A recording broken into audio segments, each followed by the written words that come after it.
asked Jesus, will matter then be destroyed or not?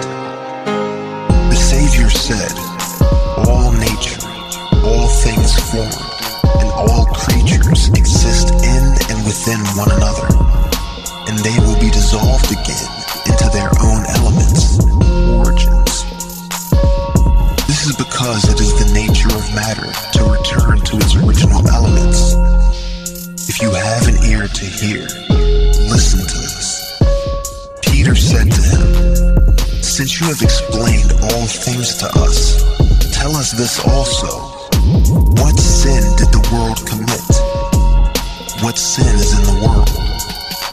The Savior said, there is no sin of the world.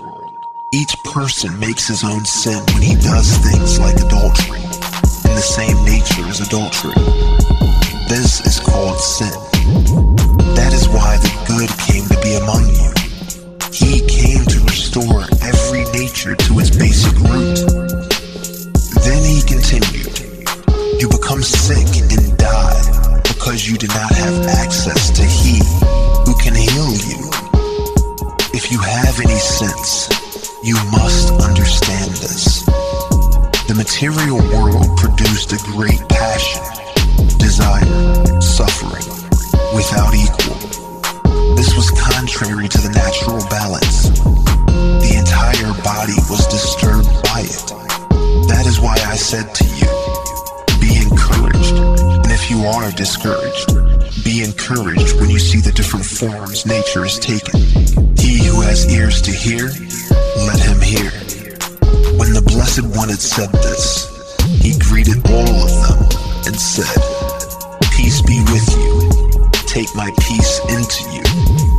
Beware that no one deceives you by saying, look here, or look there.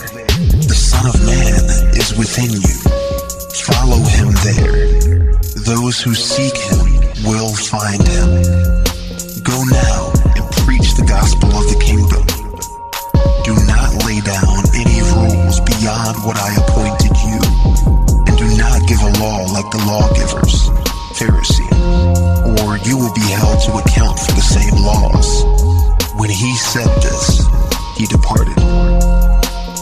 Chapter 5. Then they were troubled and wept out loud, saying, how shall we go to the Gentiles and preach the gospel of the kingdom of the Son of Man? If they did not spare him, how can we expect that they will spare us?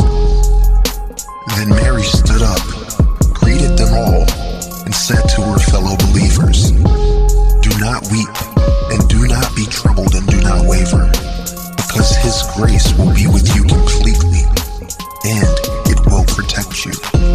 Instead, let us praise his greatness, because he has prepared us and made us into mature, finished, complete people. Mary's words turned their hearts to the good, and they began to discuss the words of the Savior. Peter said to Mary, sister, we know that the Savior loved you more than all other women. Tell us the words of the Savior that you remember and know, but we have not heard and do not know.